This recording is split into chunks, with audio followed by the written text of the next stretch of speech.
तो यहाँ कक्षा 11वीं केमिस्ट्री का जो है ये चौथा चैप्टर है रासायनिक आबंधन तथा आणविक संरचना। ठीक। इसके जो इम्पोर्टेंट क्वेश्चन है 1 अंक 2 अंक 3 अंक 4 अंक के वार्षिक परीक्षा के लिए इस साल के लिए, तो उसका हम डिस्कशन करेंगे। बाकी प्रश्नों को छोड़ देंगे। तो वो प्रश्न चाहें तो आप एलके फिजिक्स ऐप से डाउनलोड कर सकते हैं, देख सकते हैं। तो देखिए पहला प्रश्न क्या है। एक्स अक्ष को अंतर्नाभिकीय अक्ष मानते हुए बताइए कि निम्नलिखित में कौन से कक्षक सिग्मा आबंध नहीं बनाएंगे। अब सिग्मा आबंध समझते हो, जिसमें यदि यस हो, ये यस का गोलाकार आकार होता है ना, और जो पी का होता है ये इस तरह डंबल के आकार का होता है। अब यहाँ पर देखो ये पी के साथ ये मिल रहा ना, ये क्या बन रहा है, आधा ना जैसे बन रहा है ना। इस आकृति को क्या कहा जाता है, सिग्मा। मतलब ये वाला जो बने वो क्या कहलाता है, सिग्मा। तो जिसमें भी यस होगा उसमें तो कंपलसरी है कि क्या बनेगा, सिग्मा। तो देखो यहाँ पर ये है एस एस वाले हैं, क्या बनाएंगे, सिग्मा। यस के साथ पी वाला मिलेगा तब भी क्या बनाएगा, सिग्मा। यस के साथ 2s भी मिले तो क्या बनाएगा, सिग्मा। अब जैसे यस एस मिलते हैं तो ये गोलाकार होते हैं, दो गोलों को यदि आप जोड़ोगे तो इसका आकार देखो, यहाँ पर आकार देखो कैसे बन गया, ये सिग्मा जैसे बन गया। तो इसमें ये पूछा कौन नहीं बनाएगा, तो जब पीपी मिलते हैं तो इस तरह से पार्श्व अतिव्यापन करते हैं पीपी, तो ये पाई बनाते हैं, माने ये सिग्मा बंध नहीं बनाएगा। तो प्रश्न ये था कि कौन सा सिग्मा बंध नहीं बनाएगा। अगला प्रश्न है समान परमाणुओं में सामान्यतः किस प्रकार का बंध बनता है। जैसे मान लो ऑक्सीजन ही है और ये ऑक्सीजन अपने ही ऑक्सीजन से जुड़ना चाहता है, नाइट्रोजन है नाइट्रोजन अपने से ही जुड़ना चाहता है, हाइड्रोजन है हाइड्रोजन अपने से ही जुड़ना चाहता है। इनमें साझेदारी होती, एक इलेक्ट्रॉन ये दे दिया, एक इलेक्ट्रॉन ये, एक इलेक्ट्रॉन ये, इस तरह से इसके बीच में दो बंध बन गए। नाइट्रोजन जो है 3 इलेक्ट्रॉनों के साथ क्या करता है, साझेदारी, और ये एक एक इलेक्ट्रॉन के साथ साझेदारी करता है। तो यहाँ जब साझेदारी वाला बंध बनता है तो कौन सा बंध होता है, सहसंयोजक। माने समान परमाणुओं के बीच में कौन सा बंध बनेगा, सहसंयोजक। अब ये अमोनिया का संकरण क्या है, तो अमोनिया का सूत्र NH3 होता है और इसका संकरण क्या है, sp3। ठीक। अब यहाँ पर जल का क्वथनांक उच्च होता है, उसका कारण क्या है। तो जल के अणुओं में क्या होता है, हाइड्रोजन बंध बनता है। जैसे हम बनाते हैं HOH, फिर लिख दोगे HOH, फिर लिख सकते हो HOH। तो यहाँ पर ये O और H जब आस पास आते हैं तो ये एक बंध और बना देते हैं, इसलिए इनका गलनांक क्वथनांक क्या हो जाता है, उच्च हो जाता है। अब यहाँ पर प्रश्न है किसका द्विध्रुव आघूर्ण शून्य है। तो ये जो कार्बन डाइऑक्साइड होता है रेखीय अणु होता है, माने सीधा सीधा इधर से ऑक्सीजन इधर से जुड़ता है, ये एक दूसरे के प्रभाव को समाप्त कर देते हैं, है ना। इसलिए ये किस तरह का द्विध्रुव आघूर्ण बनाता है, शून्य वाला। ठीक है। इसके बाद देखिए निम्न में से किस यौगिक में sp संकरित कक्षकों का उपयोग हुआ है, तो ये क्या होता है, BCl2। इसके बाद निम्न में किसकी रैखिक संरचना है, तो रैखिक संरचना तभी बात किए थे जो सीधा सीधा जुड़े, ये क्या होता है, कार्बन डाइऑक्साइड। फिर यह है फास्फोरस पेंटाक्लोराइड PCl5 अणु निम्नलिखित में संकरण का परिणाम है। तो अभी हम संकरण, इसका बड़ा प्रश्न है तो नीचे देख लेंगे इसमें कौन सा संकरण होता है, sp3d। अब यहाँ H बंध उपस्थित है, H बंध का मतलब हाइड्रोजन बंध। तो हाइड्रोजन बंध किसमें होता है, ये जल के अणुओं में। ठीक है, अभी देखे थे ऊपर एक प्रश्न पूछा था। अब यहाँ प्रश्न है रिक्त स्थानों की पूर्ति करिए। तो CH4 में कैसा संकरण पाया जाता है, sp3, है ना। वैसे भी समझ लेना है कि 4 हैं तो 4 हमको चाहिए कक्षक, तो यस का 1 हो गया, पी का कितना हो गया, 3, 4 हाइड्रोजन जुड़े हैं ना, तो इस तरह से sp3 है। फिर ये देखो LCaO का पूर्ण नाम क्या है, तो L का मतलब होता है लीनियर, C का मतलब होता है कॉम्बिनेशन, और A का मतलब होता है एटॉमिक, और O का मतलब क्या है, ऑर्बिटल। तो इसका फुल फॉर्म हो गया linear combination of atomic orbital. अब देखते हैं NH3 का क्वथनांक PH3 के क्वथनांक से खाली स्थान होता है तो उच्च होता है। ये फॉस्फीन है और ये अमोनिया है। इसमें हाइड्रोजन बंध बनने की संभावना ज़्यादा होती है, इसलिए इसका गलनांक क्वथनांक कैसा होता है, उच्च होता है। ठीक है। अब बताओ एस एस आपस में मिलेंगे, अतिव्यापन करेंगे तो खाली स्थान बंध बनेगा। तो अभी एक क्वेश्चन आया था ना, एस एस के साथ या एस का पी के साथ यदि अनुदिश अतिव्यापन होता है तो कौन सा बंध बनता है? सिग्मा। जल के अणु में HOH बंध कोण होगा, तो ये होता है 104.5 डिग्री। इसको तो याद करना पड़ेगा। ठीक है, ये समझने वाली अब दे चीज नहीं है। अब देखो P और P में कौन सा अतिव्यापन हो रहा है? पार्स। तो कैसा बंध बनेगा? पाई। लेकिन PP में यदि अनुदिश अतिव्यापन हो तो क्या बनेगा? सिग्मा। दो तरह का बंध से बनता है इसमें, ठीक है, पाई भी बनता है और सिग्मा। यस के साथ हमेशा सिग्मा ही बनेगा। पी के साथ दो तरह के, पाई पाई और क्या बनेगा? सिग्मा। तो यदि एस एस अतिव्यापन होगा तो सिग्मा, और पीपी का पार्श्व अतिव्यापन होगा तो क्या बनेगा? पाई। रासायनिक बंधों के निर्माण के साथ ऊर्जा में खाली स्थान होती है तो ऊर्जा में क्या होती है? कमी। जल के अणु में किस तरह का संकरण पाया जाता है? sp3 संकरण। ठीक। अब देखते हैं यहाँ पर जोड़ी ही मिलाते हैं सुबह सुबह। तो ये पहला है BeCl2 की संरचना। तो ये कैसी होती है? रेखीय होती है। इसका मतलब ये है कि जैसे BE है तो ये Cl और Cl बराबर कोण पर 180 अंश के डिग्री पर जुड़े हों।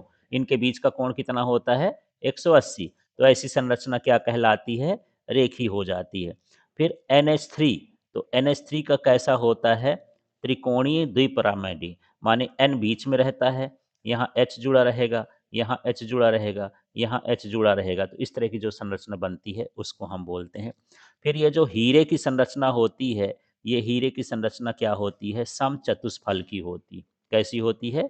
समचतुष्फल की। और जो जल के अणुओं की संरचना होती है कैसी होती है? कोणीय। और ये NiCN4 2 माइनस की जो संरचना होगी वो कैसी होगी?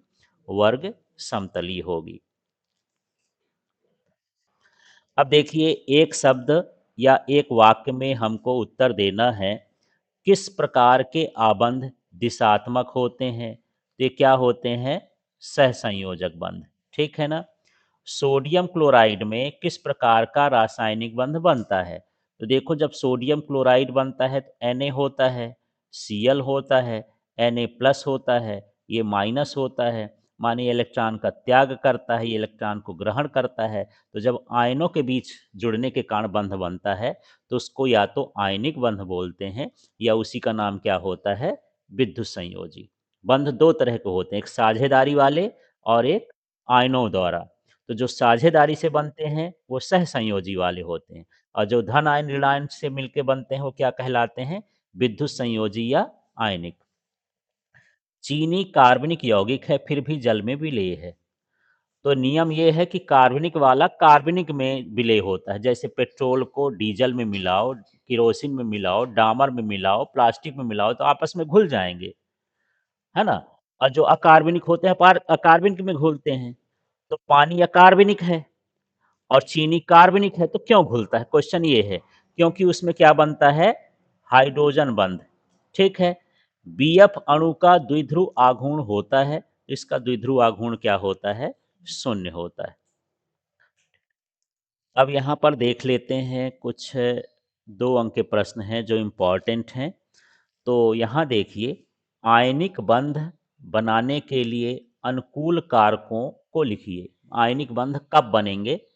तो आयनिक बंध बताया कि जब आयनों के बीच जुड़ने के कारण बंध बनते हैं, जैसे धन आयन ऋण आयन के कारण। तो देखो, धन आयन बनाने वाले तत्वों का आयनन विभव कैसा होना चाहिए? निम्न होना चाहिए, माने आयन का त्याग आसानी से कर दे। ठीक है। ऋण ऋण आयन बनाने वाले तत्व की उच्च इलेक्ट्रॉन ग्रहण एंथैल्पी होनी चाहिए और आयनिक यौगिक की उच्च जालक ऊर्जा होनी चाहिए। इसको ऐसा समझो, जैसे मान लो मैं सोडियम की बात करता हूँ तो सोडियम में कितना है? 11। क्लोरीन की बात करता हूँ तो ये कितना है? 17। अब क्वेश्चन ये है कि जब ये इलेक्ट्रॉन को एक त्याग करेगा तब ना क्लोरीन इलेक्ट्रॉन लेगा, तो इसके त्यागने की शक्ति क्या होनी चाहिए? कम। त्यागने की शक्ति क्या हो? कम हो। माने आयनन विभव का मान, धन आयन ये देगा ना, तो धन आयन के लिए आयनन विभव का मान क्या हो? कम हो। और ये इलेक्ट्रॉन को ग्रहण करेगा, इसको इलेक्ट्रॉन लेने की जो क्षमता हो वो कैसी होनी चाहिए? उच्च होनी चाहिए। तो इलेक्ट्रॉन ग्रहण करने की क्षमता इसके पास क्या हो? उच्च हो, तभी क्या बनेगा? आयनन ये होगा। और इनकी जालक ऊर्जा भी कैसी होनी चाहिए? उच्च होनी चाहिए। अब यहाँ देखिए अगला प्रश्न है, परमाणु कक्षकों के रैखिक संयोग से आणविक कक्षक बनाने के लिए आवश्यक शर्तों को लिखिए। ठीक है। अब आणविक कक्षक और परमाणु कक्षक हैं क्या? जैसे मान लो ये हाइड्रोजन है तो परमाणु है, और ये क्या हो गया? अणु हो गया। तो परमाणु से जब अणु बनेगा तो इनके कक्षक निर्माण होंगे। तो इन कक्षक बनने के लिए शर्त क्या है? तो देखिए, संयोग करने वाले परमाणु कक्षकों की ऊर्जा कैसी होनी चाहिए? लगभग समान होनी चाहिए, बराबर ऊर्जा के कक्षक होना चाहिए। संयोग करने वाले परमाणु कक्षकों में क्या होनी चाहिए? सममिति होनी चाहिए। और उनके मध्य, परमाणुओं के मध्य अतिव्यापन पर्याप्त होना चाहिए, आपस में वो आसानी से मिल जाए। तो इस तरह से जो परमाणु कक्षक हैं वो मिल करके क्या बना सकते हैं? अणु कक्षक। तो तीन चीज़ें आपको समझना है, एक हमको ऊर्जा बताना है, एक हमको उसको सममिति बताना है, एक हमको क्या बताना है? अतिव्यापन। हाँ।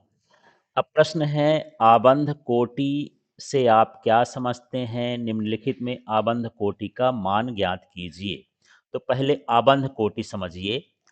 अणु या आयन के दो परमाणुओं के बीच उपस्थित बंधों की संख्या को आबंध कोटि कहते हैं।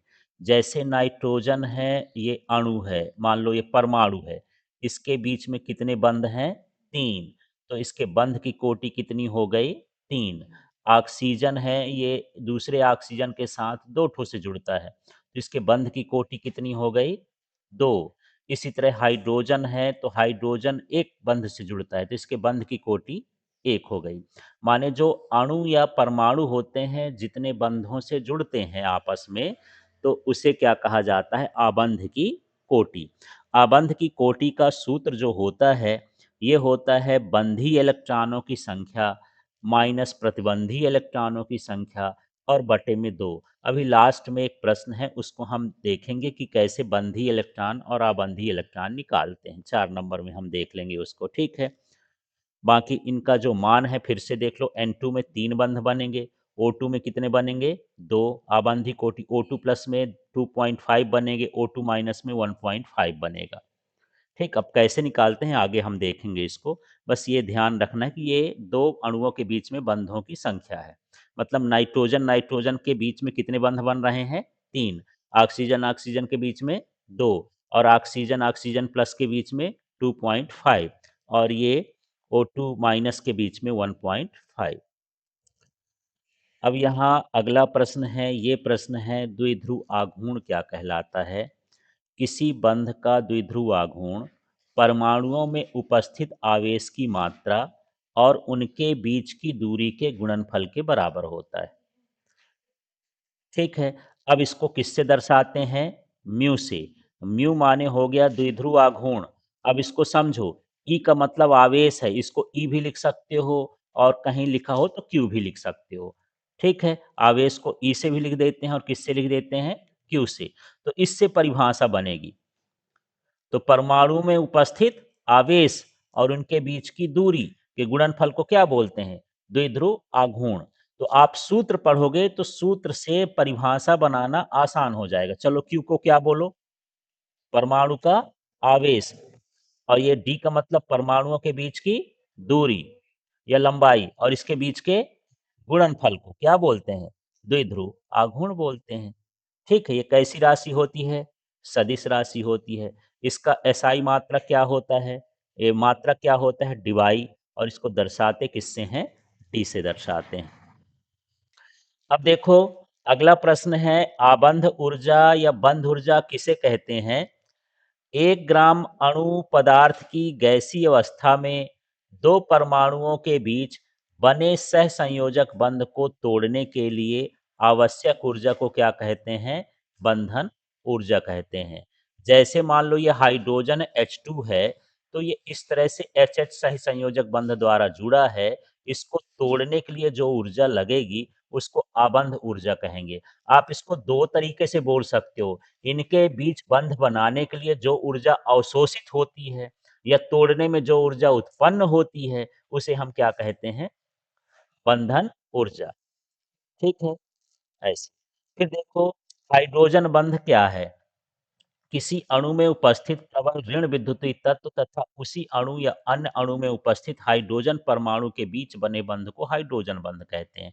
यहाँ पर जल में समझो, जैसे मैं लिखता हूँ HO, यहाँ पर जगह कम है, थोड़ा-सा यहाँ लिख देता हूँ H, फिर ये लिख दिया O, फिर क्या हो गया H, फिर हो गया HOH।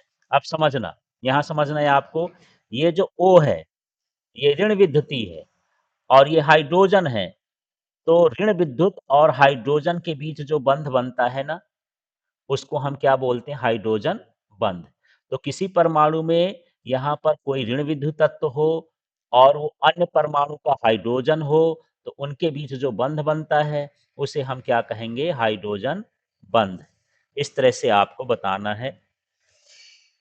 आगे का प्रश्न देखो, सामान्य ताप पर जो जल है, वो द्रव है, जबकि हाइड्रोजन सल्फाइड जो है ये गैस है।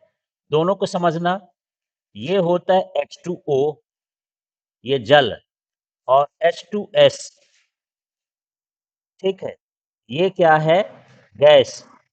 अब यहाँ पर आपको समझना है कि ऑक्सीजन भी 16वें समूह का है, सल्फर भी 16वें समूह का है। हाँ, सल्फर 16वें समूह का, उसके नीचे ऑक्सीजन के बाद, ठीक है, नीचे आता है। अब ये जो है, ये हाइड्रोजन से जुड़ के ऑक्साइड बनाता है, ये भी हाइड्रोजन से जुड़ के सल्फाइड बनाता है। तो एक द्रव है और एक क्या है? गैस है। कारण क्या है? तो देखो यहाँ पर जो जल के अणु होते हैं, इस तरह से हाइड्रोजन बंध बनाते हैं। ये, इस तरह से हम इसको बन सॉरी, यहाँ पर नीचे क्या लिखोगे? फिर से बोलो, H लिखेंगे, फिर क्या लिखेंगे? O, फिर क्या लिखेंगे? H, फिर यहाँ पर H और फिर क्या हो गया? O, फिर क्या हो गया? H। ये हाइड्रोजन हो गया। ऑक्सीजन विद्युत ऋणी होता है, तो इनके बीच में क्या बन जाता है? हाइड्रोजन बंध। तो ये अणु आ जाते हैं पास-पास, जब पास-पास आ जाते हैं तो ये क्या बन जाते हैं? द्रव। तो आपको क्या जवाब देना है कि पानी द्रव क्यों है? क्योंकि उसके बीच में अंतरा अणुक हाइड्रोजन बंध बनते हैं। जल के अणुओं के बीच क्या बनते हैं? अंतरा अणुक हाइड्रोजन बंध, ठीक है? जिससे क्या होता है? जल। अब यहाँ पर H2S की बात होती है, तो इसमें H2S यदि मैं ऐसा चाहूँ कि H और फिर लिख दूँ यहाँ पर S और फिर यहाँ लिख दूँ H, फिर यहाँ लिख दूँ H, फिर यहाँ लिख दूँ S और फिर क्या लिख दूँ H। इनके बीच में हाइड्रोजन बंध बनेगा। हाइड्रोजन बंध बनाने की शर्त ये है कि एक हाइड्रोजन का अणु होना चाहिए, दूसरा ऋण विद्युतीय होना चाहिए, सल्फर ऋण विद्युतीय नहीं होता है, माने यहाँ ये हाइड्रोजन बंध नहीं बनाएगा, जिससे ये क्या रहेगा? गैस। इसके अणु पास-पास नहीं रहेंगे तो दूर-दूर चले जाएँगे, दूर-दूर रहेंगे तो क्या बन जाएगा? गैस बन जाता है। इस तरह से आपको यहाँ पर जवाब देना है। एथिल अल्कोहल जल में विलेय होता है, क्या कारण है? ठीक है ना? तो जब जल में विलेयता की कोई भी बात हो, एथिल अल्कोहल भरनी कुछ भी पूछे जो जल में घुलता है, उसका एक ही कारण आपको बताना है कि ये जल के साथ क्या बनाता है? हाइड्रोजन बंध। यदि जल में विलेय है, माने वो अणु हाइड्रोजन बंध बनाएगा। तो देखो यहाँ पर मैं 2 चीज़ें लिख रहा हूँ, ये है C2H5 और ये हो गया O और ये हो गया H, ठीक है? फिर जो जल का अणु होता है, ये हो गया HOH, फिर यहाँ लिख देता हूँ C2H5 और फिर हो गया O और H। अब देखो ऑक्सीजन विद्युत ऋणी है, ये हाइड्रोजन है, इनके बीच में कैसा बंध बनेगा? हाइड्रोजन बंध। तो सीधे-सीधे घुल रहा है ना, मतलब जो एथिल अल्कोहल होता है, जल के अणु के साथ मिल कर के कौन-सा बंध बना देता है? हाइड्रोजन बंध, इसलिए जल में विलेय होता है। और यहाँ पर ये इस तरह की कोई भी क्रम से आपको ये समझना है कि ऑक्सीजन को हाइड्रोजन के पास लगा कर के हमको बंध बनाना है। अब देखो सिग्मा बंध कैसे बनता है? ये क्या है? तो देखो जब अर्धपूर्ण कक्षक एक दूसरे के सम्मुख अतिव्यापन करते हैं तो सिग्मा बंध बनता है। क्या-क्या देखो, जब अर्धपूर्ण कक्षक एक दूसरे के साथ क्या करते हैं? सम्मुख अतिव्यापन करते हैं तो सिग्मा बंध बनता है। जैसे एस एस के बीच में, एस एस देखो, एस का जो आकार होता है किस आकार का होता है? गोलाकार। ये दो गोला का जोड़ा, ये सिग्मा बन गया। ये जिसको मोटा कर रहा हूँ इसमें देखो सिग्मा बन गया। फिर एक यस और पी, एक यस ले लिया और पी का ऐसे होता है डंबल, इसमें भी देखो क्या बन रहा है ये सिग्मा बन रहा है। फिर पी पी का है, तो मान लो एक ये हो गया पी, दूसरा ये हो गया पी, ये आपस में जुड़े हैं, जहां जुड़े हैं तो किस आकार का दिख रहा है सिग्मा। तो पी पी में कैसा अतिव्यापन हो, सम्मुख। एस में कैसा भी हो जाए, एसपी में हो जाए और पीपी के बीच सम्मुख अतिव्यापन हो, तो यहाँ पर कौन सा बंध बनता है, सिग्मा बंध बनता है। तो इसको आप दो तरीके से लिख सकते हो, यदि ऊपर नहीं लिखोगे तो आप सीधे लिख सकते हो कि जब एस कक्षक का एस कक्षक से, एस कक्षक का पी कक्षक से और पी कक्षक का पी कक्षक से सम्मुख अतिव्यापन होता है तो सिग्मा बंध बनता है। ठीक है, देखो तो एच एफ अणु एच आई अणु से अधिक ध्रुवीय है क्यों? अब इसको समझना, ये एच एफ है ना, इसको ध्यान से देना। एच है, एक इलेक्ट्रॉन देता है, दूसरा एफ है, ये भी एक इलेक्ट्रॉन देता है। दोनों इलेक्ट्रॉन दे दिए और ये आपस में साझेदारी कर लिए। ठीक है, अब यहाँ सामने देखो तब आपको समझ में आएगा। देखो यहाँ पर मैं बता रहा था, ये क्वेश्चन ये है कि एच जो है, एच एफ अधिक ध्रुवीय है और एच आई कम ध्रुवीय है। यहाँ पर मैं एच आई का भी बना देता हूँ। यहाँ पर जो है, कहाँ गया, एच भी एक इलेक्ट्रॉन देता है और आई भी एक इलेक्ट्रॉन देता है और आपस में जुड़ करके सहसंयोजी बंध बनाते हैं। लेकिन यहाँ ऑक्सीजन इससे बदमाशी करता है।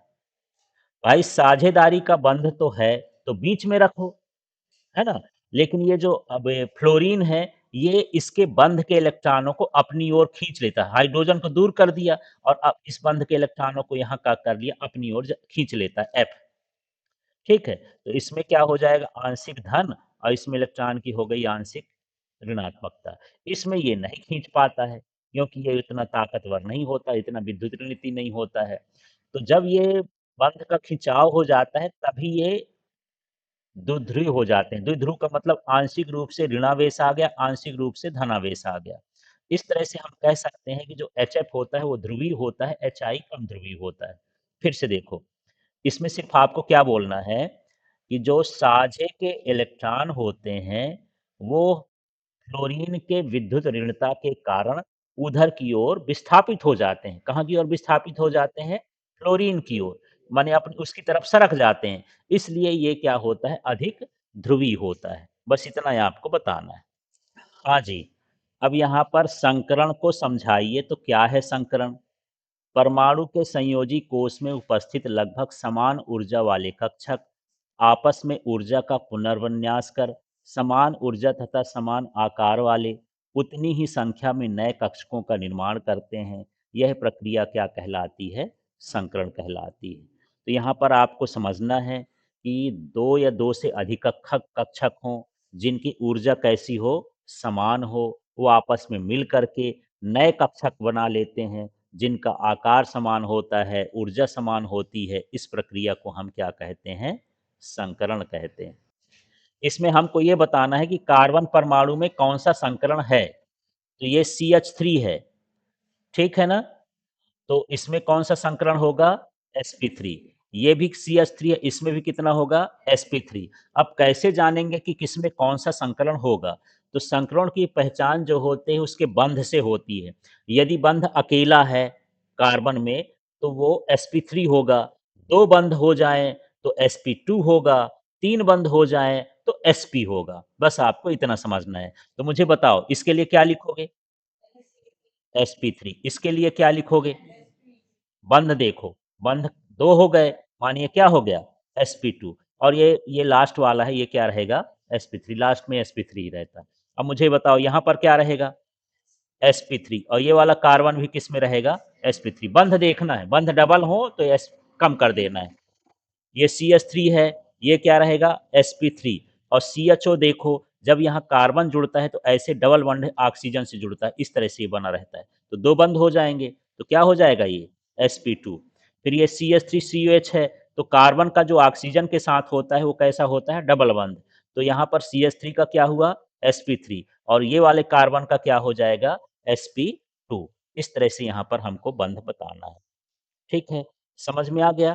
तो मुझे ये बताओ CH2 है और ये CH2 है, डबल बंध वाले हैं, इसमें कौन-सा संकरण?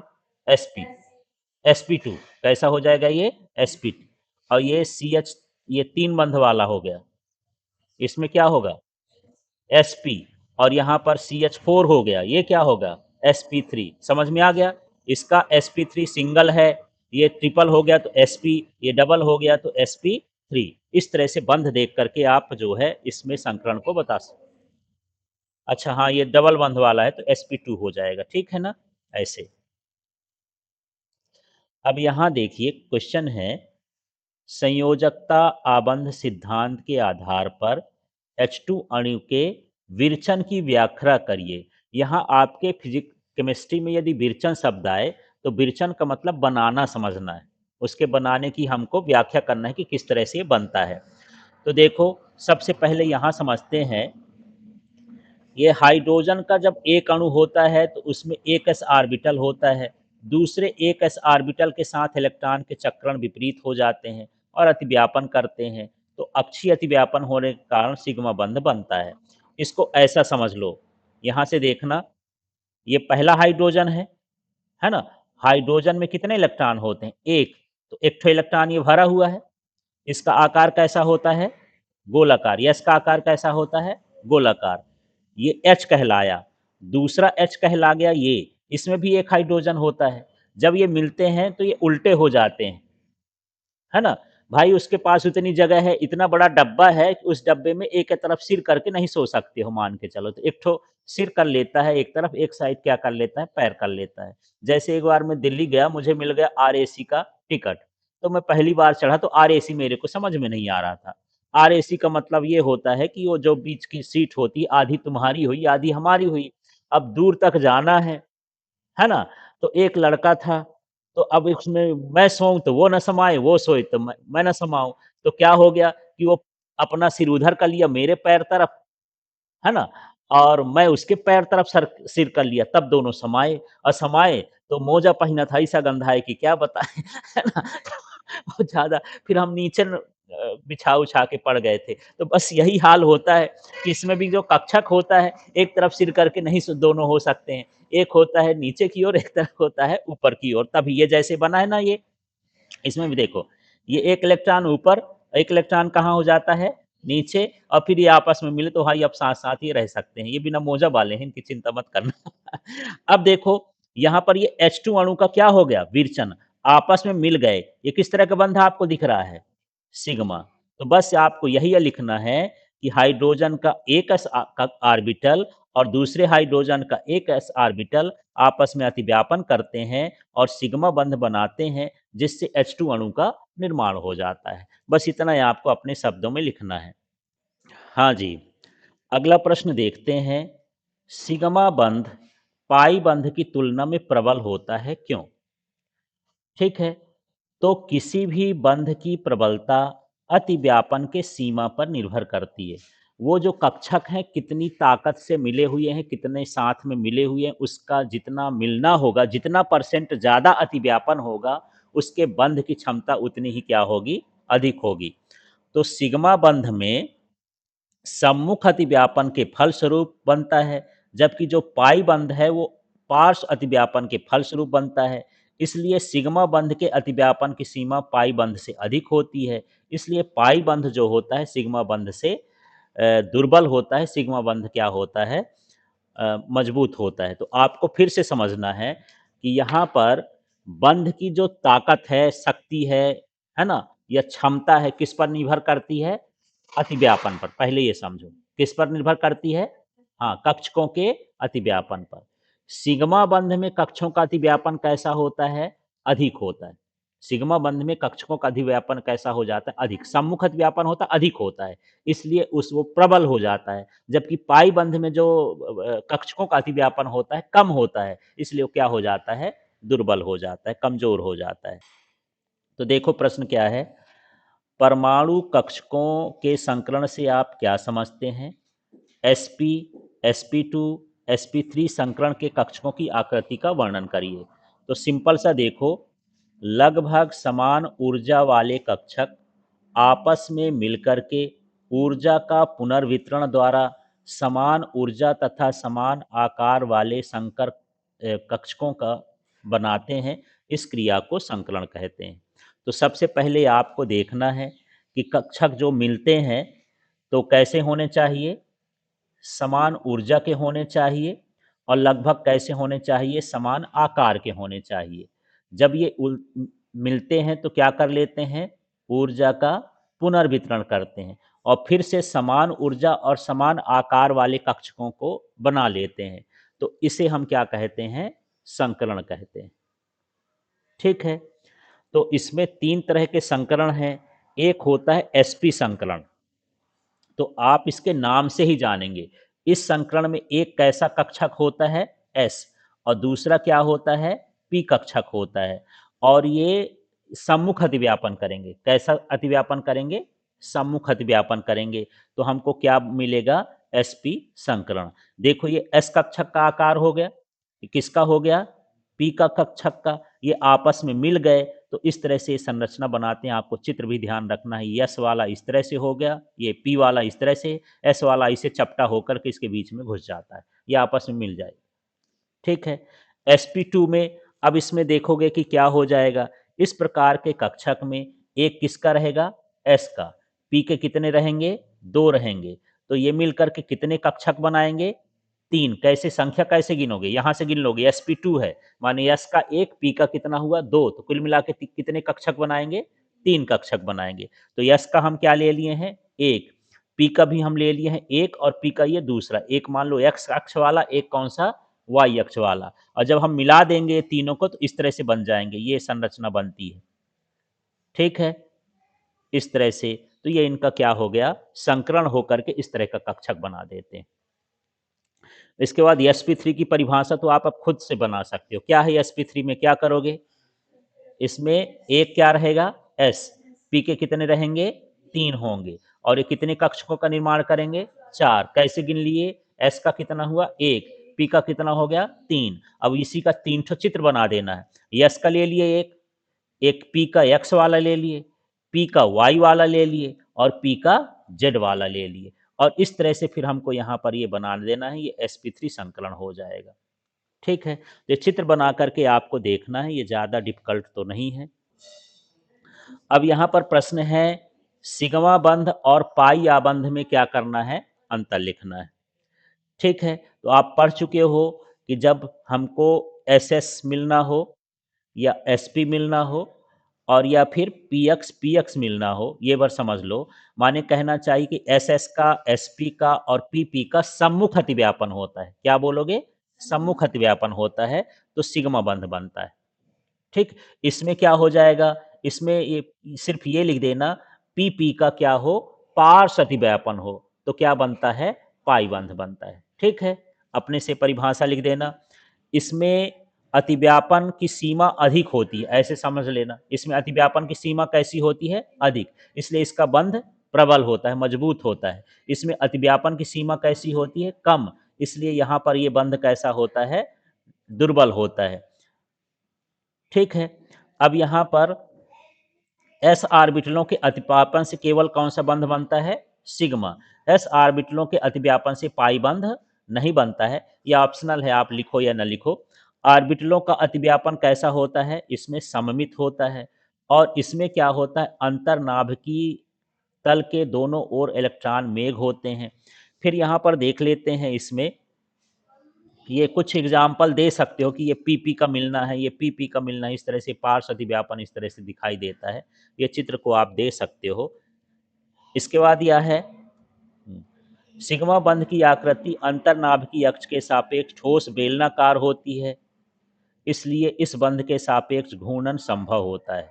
और पाई बंध की आकृति अंतर्नाभिकीय अक्ष के सापेक्ष खोखले बेलन के समान होने के कारण इस बंध के सापेक्ष घूर्णन संभव नहीं है। तो इसमें ठोस बेलनाकार आकृति होती है और इसमें कैसी होती है?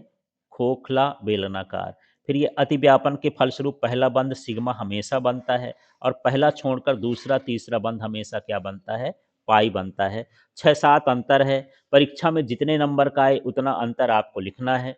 तो यदि 3 नंबर का है तो 3, 4 का है तो 4। कुछ मेन अंतर आप समझो कि उसमें क्या है कि जब एसएस का, है ना, एसपी का और पीपी का सम्मुख अतिव्यापन हो तो क्या बनेगा, सिग्मा। ठीक है। और जब पीपी का पार्श्व व्यापन हो तो क्या बनेगा, पाई। फिर बोल सकते हो इसमें अतिव्यापन की सीमा अधिक होती है, उसमें अतिव्यापन की सीमा कम होती है। फिर लिख सकते हो इसका जो बंध होता है सिग्मा बंध प्रबल होता है, उसमें क्या लिख सकते हो कि ये कैसा होता है, दुर्बल होता है। इसमें लिख सकते हो कि इसमें आर्बिटलों की आकृति सममित होती है और उसमें आर्बिटलों की आवृत्ति आकृति क्या होती है, सममित नहीं होती है। इस तरह से मुख्य रूप से 4 अंतर्भर आप याद कर लो। तो ये चैप्टर थोड़ा-सा बड़ा है इसलिए कुछ प्रश्नों को और देखते हैं।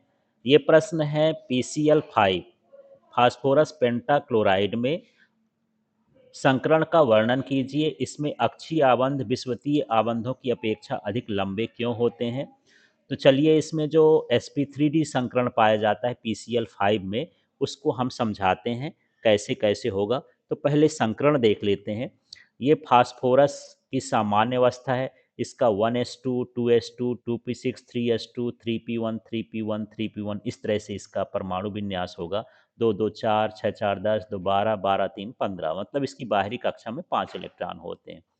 यदि मैं इसका जो है ये कक्षक बना दूं तो ये 3s और 3p हो गया और इसमें जो है 3d खाली रहेगा इसके आगे। हम बाहरी कक्षा का विन्यास कर रहे हैं। जब उत्तेजित अवस्था होती है तो अब मुझे 5 कक्षक ऐसे चाहिए जो खाली हों, सिंगल वाले हों, क्योंकि यहाँ पर फास्फोरस के साथ ये 5 क्लोरीन को हमको लाना है। तो इसका कक्षक है यस कक्षक, इस कक्षक के बीच में ये उत्तेजित होकर के और ये इलेक्ट्रॉन इधर की ओर चला जाता है। इस तरह से ये 5 कक्षक हो गए, अयुग्मित हो गए। अब ये पांचों कक्षक आपस में मिल करके संकृत हो जाते हैं। संकृत होने का मतलब है समान ऊर्जा के बन जाते हैं। तो यहाँ देखिए एक एस का है तो यहाँ एस हो गया, पी के कितने हैं 3 तो ये 3 लिख दिए और डी कक्षक का भी एक है तो डी हो गया। तो इस तरह से ये सारे कक्षक sp3d हो गए। इसको पूरे को मिलाएंगे तो इसका नाम क्या हो जाएगा, sp3d कक्षक हो गया। और यही जो है फास्फोरस पेंटाक्लोराइड में इसका संकरण है। अब यहाँ पर इस तरह से जोड़ेंगे कि ये फास्फोरस है और उसके साथ ये 5 क्लोरीन इस तरह से हम जोड़ते हैं तो ये त्रिकोणीय द्विपिरामिडीय संरचना को बनाता है। इस तरह से यहाँ पर इसकी संरचना होती है और इसे चित्र के माध्यम से हमें को दर्शाना है। अब यहाँ पर प्रश्न है आयनिक बंध और सहसंयोजी बंध में अंतर। तो देखिए ये इलेक्ट्रॉनों के स्थानांतरण के फलस्वरूप बनते हैं, ये इलेक्ट्रॉनों के साझे के फलस्वरूप बनते हैं, ये दृढ़ और क्रिस्टलीय ठोस होते हैं, ये साधारण द्रव तथा गैस हैं, उच्च अणुभार वाले यौगिक ठोस हैं, ये अधिक क्रियाशील होते हैं, ये कम क्रियाशील होते हैं, ये सामान्यतः जल में विलेय होते हैं, ये जल में अविलेय होते हैं, ये पिघली हुई अवस्था या विलयन अवस्था में विद्युत के सुचालक होते हैं, ये विद्युत के कुचालक होते हैं। इनका गलनांक क्वथनांक उच्च होता है, इनका गलनांक क्वथनांक निम्न होता है। विलयन अवस्था में इनकी अभिक्रिया दर अधिक होती है, इनकी अभिक्रिया दर मंद होती है। ये विलयन अवस्था में सरलता से आयनित हो जाते हैं, ये सरलता से आयनित नहीं होते हैं। इस तरह से कोई 4 अंतर आपको अच्छे से याद करना है आयनिक और सहसंयोजी यौगिक में। यहाँ आयनिक हो या विद्युत संयोजी हो उसको एक ही समझना है। अब देखिए ये इम्पोर्टेंट प्रश्न है, सिग्मा बंध और पाई बंध किसे कहते हैं, उदाहरण दे करके समझाइए। तो सबसे पहले बात करते हैं सिग्मा बंध की। जब दो अर्धपूर्ण कक्षक एक ही अक्ष पर कक्षकों के सम्मुख अतिव्यापन करते हैं तो बनने वाले बंध को सिग्मा बंध कहते हैं। सिग्मा बंध में इलेक्ट्रॉन घनत्व अंतर्नाभिकीय अक्ष पर अधिकतम होता है, यह प्रबलतम बंध होता है। सिग्मा बंध जो है एस एस माने एस कक्षक और एस कक्षक के अतिव्यापन से, यस कक्षक और पी कक्षक के अतिव्यापन से और पी कक्षक पी कक्षकों के सम्मुख अतिव्यापन से बनता है। तो यहाँ पर देखते हैं इसके बनने की क्रिया। यदि हमारे पास एस कक्षक है तो एस का आकार गोलाकार होता है, ये गोलाकार होता है। इस तरह से यहाँ पर जो बनता है ये आपस में जुड़ करके ये सिग्मा बंध बन गया। इसी तरह से sp का अतिव्यापन होता है, तो यहाँ यस कक्षक है गोलाकार, पी कक्षक होता है डंबलकार। जब आपस में मिलते हैं तो इस तरह से यहाँ पर ये सिग्मा बंध बनता है। इसके बाद ये पी कक्षक है, ये पी कक्षक है। यदि इसमें सम्मुख अतिव्यापन हो तो आपस में जुड़ करके यहाँ भी ये क्या बनाते हैं, सिग्मा बंध बनाते हैं। इस तरह से सिग्मा बंध बनने की प्रक्रिया है। इसके बाद पाई बंध की बात करते हैं, तो जब दो या दो से अधिक अर्धपूर्ण कक्षक आपस में पार्श्व अतिव्यापन करते हैं तो पाई बंध बनता है। यह दुर्बल बंध होता है। जैसे यहाँ पर ये पी है कक्षक है, ये पी कक्षक का आकार है। जब यहाँ से ये मिल रहे हैं तो इस तरह से ये पाई बंध यहाँ पर बना रहे हैं। इस तरह से इनमें पाई बंध बनता है। अब चलिए यहाँ पर प्रश्न है sp3 संकरण क्या है, उदाहरण दे करके समझाइए। तो जब s उपकोष का कक्षक और p उपकोष के 3 कक्षक आपस में ऊर्जा का पुनर्विन्यास द्वारा 4 संकृत कक्षकों का निर्माण करते हैं तो इसे sp3 संकरण कहा जाता है। अब ये चारों मिल करके जो हैं ये समचतुष्फलकीय संरचना बनाते हैं। इसके उदाहरण में कार्बन देख सकते हैं, तो कार्बन का जो परमाणु विन्यास है 1s2 2s2 2p2 होता है इस तरह से। तो साधारण अवस्था में हम इसके बाहरी कक्षा का विन्यास बना रहे हैं तो ये 2s हो गया और ये 2p हो गया। तो इसमें 2s में 2 इलेक्ट्रॉन है, 2 भर दिए, 2p में 2 इलेक्ट्रॉन है, 2। जब उत्तेजित अवस्था होती है तो ये इलेक्ट्रॉन इधर की ओर और भर जाता है। इस तरह से सभी में 4 अयुग्मित इलेक्ट्रॉन हो गए। अब इनका जो अतिव्यापन होता है आपस में मिल जाते हैं, इनमें संकलन हो जाता है इस तरह से। और ये क्या बन जाएगा, sp3 कक्षक हो गया, क्योंकि यहाँ पर s का कितना है 1 है और p का कितना है यहाँ पर 3 है। इस तरह से यहाँ पर sp3 संकलन होता है। तो इस तरह से कार्बन का उदाहरण दे करके और ये वाला चित्र बना करके आप इसे समझा सकते हैं sp3 संकलन को। अब देखिए प्रश्न है, आणविक ऊर्जा स्तर के आधार पर n अणु के आरेख चित्र द्वारा प्रदर्शित कीजिए। तो यहाँ पर N2 अणु है, यहाँ N2 अणु लिख देता। N2 अणु का जो है हमको आणविक स्तर आरेख बनाना है। तो चलिए सबसे पहले ऐसे देखते हैं कि एक नाइट्रोजन में 7 इलेक्ट्रॉन होते हैं। इसका परमाणु विन्यास होता है NH2 2s2 2p3। अतः N2 के अणुओं में कितने इलेक्ट्रॉन होंगे, 14 हो जाएंगे। जब हम 2 मिलाएंगे तो 7 दूनी 14 हो गए। तो इसके जो आणविक विन्यास है वो इस तरह से करेंगे। तो यहाँ पर ये 1s2 है तो हम 1s2 लिख दिए, सिग्मा 1s2। यहाँ पर मैं दूसरा भी लिख देता हूँ, ये 1s2 हो गया, 2s2 हो गया और ये हो गया 2p3 हो गया। तो यहाँ पर यस यस के साथ सिग्मा ही बनता है। तो सिग्मा 1s2 हो गया, एक बार इसको लिख देंगे, फिर स्टार लगा के इसको लिख देंगे तो स्टार सिग्मा 1s2 हो गया। माने एक बंधिक में जाएगा, एक प्रतिबंधी में जाएगा। अब 2s2 वाले देखते हैं, एक ये 2s2 है तो बंधी में जाएगा तो सिग्मा 2s2 हो गया, और ये वाला प्रतिबंधी में जाएगा तो सिग्मा स्टार 2s2 हो गया। फिर इसके बाद यहाँ पर जो P में है वो 3 है। इस तरह से P में X में है, P Y में है, P Z में है 1 1 1। इसी तरह से दूसरा जो है उसमें भी PX में 1, PY में 1 और PZ में 1। तो ये जो x वाला है ये इसके साथ आपस में मिल जाता है, क्योंकि ये कक्षम में अधिकतम 2 इलेक्ट्रॉन हो सकते हैं। तो ये और ये आपस में मिले तो ये हो जाएगा सिग्मा 2 px2, x2 हो गया। फिर py वाले इसमें मिलेंगे तो अब पाई बंध बनेगा, तो ये हो जाएगा पाई और ये py का 2 हो गया। इसी तरह से z के साथ भी पाई बनेगा, इसमें प्रतिबंधी नहीं आएगा क्योंकि इलेक्ट्रॉन इसी में मिल गए। इस तरह से वो हम देखते हैं कि इसमें जो बंधी इलेक्ट्रॉनों की संख्या है बिना स्टार वाले, तो ये हो गया 2, ये हो गया 2 दूनी 4, ये हो गया 6, ये हो गया 8, ये हो गया 10। तो ये बंधी वाले इलेक्ट्रॉन हो गए 10। इसी तरह से विपरीत बंधी वाले या प्रतिबंधी वाले इलेक्ट्रॉन जो इसमें स्टार लगा है, तो ये हो गया 2 और ये हो गया 4, और तो कहीं नहीं है तो ये 4 हो गए। अब यदि हमको बंध की कोटि या आबंध कोटि का निकालना है तो बंध कोटि का सूत्र होता है 1/2। यहाँ पर बंधी बॉन्डिंग वाले और एंटी बॉन्डिंग वाले नंबर ऑफ बंध होते हैं। इलेक्ट्रॉन तो 1/2 Nb का मान कितना है 10, तो यहाँ 10, Na का मान कितना है 4, तो 4, 10 में से 4 घटाएंगे 6, 6 में 2 का भाग करेंगे तो 3। इसका मतलब यहाँ पर इसका बंधन क्रम 3 हो गया।